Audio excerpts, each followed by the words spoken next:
Varchonia, the titan of Europe, the world's fourth largest economy, the birthplace of Kavsun and the Ahasir dynasty, and people who like horses way, way too much. Howdy there, Internet. My name is Edrian Sikeli, and I am Varchonian-American. And growing up in America, I heard all sorts of crazy stuff about my grandparents' country. And then when I graduated high school, I moved there and experienced it for myself. 10 years later, I can tell you that what Americans, including diaspora Varchonian Americans, think they know about this country is not even half of it. So I'm taking to YouTube to explain Varchonia. I am going to talk about 5 of the biggest and most egregious misconceptions that Americans have about Varchonia and setting the record straight. So get yourself a nice mug of Kavsun, boot up your video game of choice, and get comfy, because this is Varchonia Explained. Okay, before we begin, a couple of quick disclaimers. Number 1, and this is a fairly big one, while I can understand spoken Avar without issue, and I can read and write it just fine, my speaking does leave a little bit to be desired. Specifically, my pronunciation, I am told, makes me sound like the ignorant American that I am.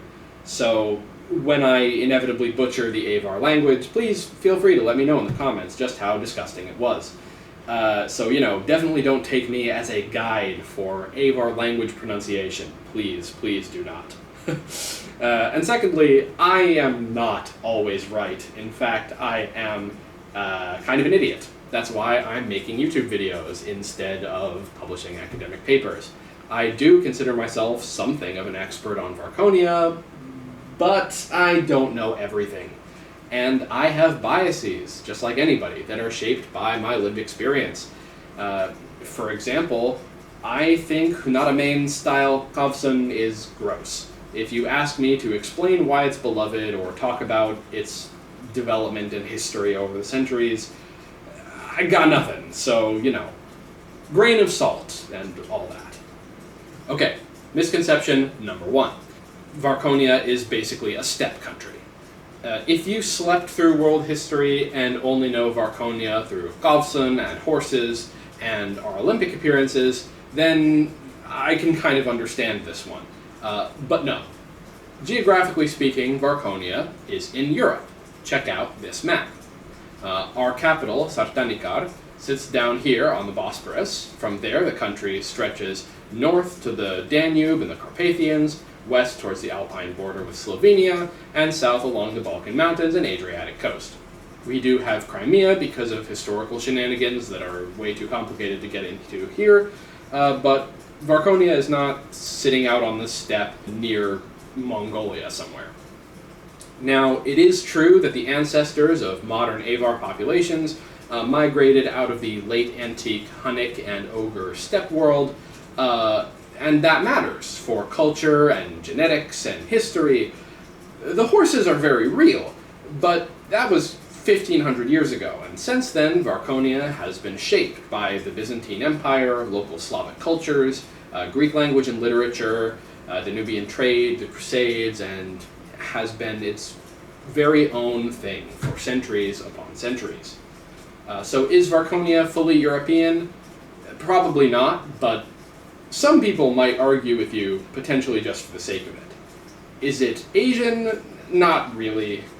Is it a steppe country? No. Don't let the obsession with horses and their milk fool you. A related misconception here is that the Varchonians, or Avars rather, descend from the Mongols. This is extremely wrong. As I said, the ancestors of the Avars emerged from ancient steppe cultures, but that was centuries before the Mongol Empire even existed. Being as charitable as possible, do Avars and Mongols come from the same general context of Eurasian history? Sure. Are we the same people? Not even close. Not only that, it was Varchonians who were the chief enemies of the Mongols, and it was Varchonian cataphracts who stopped the Mongol Empire's invasion into Europe. The Ahasir Empire was even called the bulwark of Christendom in this era for that exact role. The final great Khan of the Mongol Empire even died in Varchonia, not in battle, of dysentery, but, you know, it's pretty cool. There's actually a monument and a museum on the site. I've been there. It's in a town called Sarikoi. It's a nice little spot, you know, go check it out. Misconception number 2. Varchonian, Varchonite, and Avar are all the same thing. This one is not anywhere near as simple as the last one, so bear with me here. Varchonian means of the nation of Varchonia. So anybody who is from Varchonia or has ancestors who were could be considered Varchonian. Varchonian is a label that exclusively refers to nationality, not to ethnicity. On the other hand, Varchonite is an ethnicity. It's the titular ethnicity of Varchonia, and Varchonites make up something around 75% of the total Varchonian population. And then Avar refers to both a language, usually standard modern Avar, and a broader macro ethnicity. The Avar macro ethnicity includes both Varchonites, who I talked about before, as well as other groups like Tordans. Now this is a little bit complicated, so to liken it to something that Americans might be more familiar with, imagine a Scottish person. You could refer to them as Celtic or British, but you would not call them English, unless you wanted to be punched in the face. The same is true in Varchonia. You could call a Tordan Avar or Varchonian, but you wouldn't call them Varchonite, unless you wanted to be punched in the face. To give, some examples of specific people to help you think about this, John Kidar, the British actor, is obviously from the UK, so he's British. But his family is ethnically Varchonite, so Varchonite, not Varchonian. On the other hand, Saint Porphyrios, the 20th century religious leader, he was from Varchonia, but he grew up speaking Greek. His mother tongue was Greek. He was a Greek, so you would call him Varchonian, but not Varchonite. As for myself, I'm Varchonian-American because 3 of my 4 grandparents were from Varchonia, but given that 2 of them were Sicilian, I am not a Varchonite American. Now, a couple other things to note here. I've heard the Avar subgroups described as tribes in English discourse. And that's not quite right. Over 1,000 years ago, in the old Avar Cognate times, there were a lot of distinct tribes that existed as specific labels and identities, but those distinctions are all completely gone now. Those old tribal identities, nobody remembers that stuff anymore.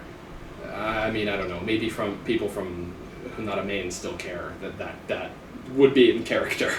Also, these divisions are not something imposed by scholars or invented in the modern day. While people may not have thought about it in as fixed terms in the old days, you can find references to Varchoni and Varchoneali, Varchonitai, Var as overlapping but non-identical identities and labels going back at least a few hundred years at this point.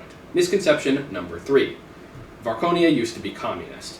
This was actually the one that made me make this video and this whole channel, in a way.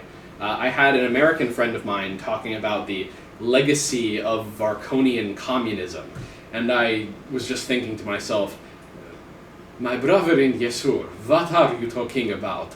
Granted, he wasn't the first person that I've heard say something like this. It seems to be a fairly popular talking point among Americans for some reason I'm not quite sure about. But I was honestly pretty surprised to hear somebody who's a pretty close friend of mine operating with such a mistaken impression. So yeah, Varchonia has never been communist. So where does this misconception come from? Like I said, I'm not exactly sure, but my best guess is that it's a misunderstanding of the period between 1965 and 1975, where the Khalqon Erlik Party, or XEP, were a junior partner in government of Varchonia. Disclaimer, the XEP don't actually like being called communist. They prefer to be called Marxist. This is because of some historical and political stuff that's really too complicated to get into here. It doesn't stop anyone from calling them communist anyway. Literally everyone does, including me. I'll save a full explanation of the XEP and their whole deal for a video about Varchonian politics, or a video about them in specific. I don't know. We'll see what happens. But anyway, I'll give you the short version about this. Just because the XEP were in government doesn't mean that they got to do whatever they wanted. They were only a junior partner, so while they were able to advance some of their core causes, like workers' protections, Varchonia remained a parliamentary democracy and a republic the whole time. The XEP were never the sole governing party, they never even held the prime ministership, and they certainly never presided over a proletarian revolution. Sucks for them. And anyway, that only lasted like 10 years before they got kicked out, and most of what they did was undone. So yeah, Varchonia has a party that is essentially communist, and yes, they have been in government, but Varchonia is not and has never been a communist country. Now, Varchonia has been, and largely still is, a socialist, or a social democratic country, but surely Americans know that socialism and communism are two very different forms of government, right? Misconception number 4. Kavsun can be made with any kind of milk. If you ask diaspora baristas, this one isn't a misconception, but if you ask for kavsun in Varchonia, you are getting mare's milk. Try asking a barista at a cafe in Varchonia for cow's milk, and watch as their respect for you dies in their eyes. Like I said though, diaspora is a very different deal, so I can't necessarily fault anyone for thinking this. At Varchonian cafes and restaurants back in America, it's actually harder to find the authentic version. Since basically no Americans, and that includes diaspora Varchonian Americans, regularly drink mare's milk, they go with cow's milk by default. It's only at really authentic places that they're going to give you the option, and basically nowhere on that whole continent are you going to be given mare's milk by default. It's to be expected, I guess, because outside of big Atlantic cities with a lot of import stores, you're not going to be able to find mare's milk in America in the first place. Not that I'm complaining. I grew up in America, I'm used to cow's milk, and even now I think I still prefer it. Depending on who you ask, that alone makes me a fake Varchonian, but I'm the one with the YouTube channel. So who's laughing now, Cousin Dimar? Now granted, even in Varchonia, there's a really wide variety of kavsun, and some of them don't use mare's milk exclusively because nothing in Varchonia is simple or uniform. But with that said, the vast majority of regional variants of kavsun are mare's milk only. And the vast majority of Varchonians wouldn't consider kavsun made with any other kind of milk to be real kavsun. So save yourself the embarrassment. Don't freak out when you go to Varchonia and you get mare's milk in your coffee. Okay, last one for today. Misconception number 5. Varchonians and Greeks hate each other. This is one of those ones where if you only know it through sports, I kind of get it.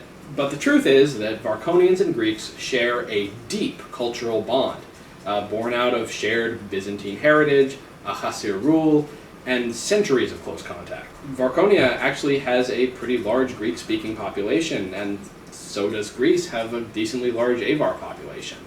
Varchonia has 2 administrative divisions where Greek is an official language, and most, I would say, Varchonites have Greek heritage, and a lot of Greeks have Avar heritage too. Yeah, you know, we've had our disputes over the centuries. The relations between our countries have been a little rocky at times. There was the whole World War II thing, but in modern times, we're on good terms, basically. There's just really so much that unites our two countries, be it religion, a shared love of yogurt and olive oil, or pretending to be the true heirs of the Roman Empire. Our countries are brothers at the end of the day, and that means that we love each other, we copy each other, we resent each other, we argue about everything, and occasionally act completely unhinged towards each other. But really, at the end of the day, our similarities define us more than our differences. Unless we're playing each other in football. Then we'll kill each other without hesitation.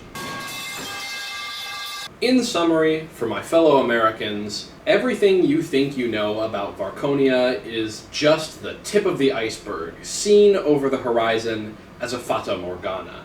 It is so much more complicated and so much more human than you can possibly imagine. It is a vast and diverse land of horses, imperial legacy, coalition politics, and really delicious coffee. And I wouldn't have it any other way. Alright everyone, thank you for watching. I hope you had fun and learned something, and let me know what other Varchonia topics you'd like me to cover. I'll talk about anything. Politics, history, diaspora stuff, language, food, sports, fashion, you name it. I'll talk about anything. So give me suggestions down below. Okay, goodbye.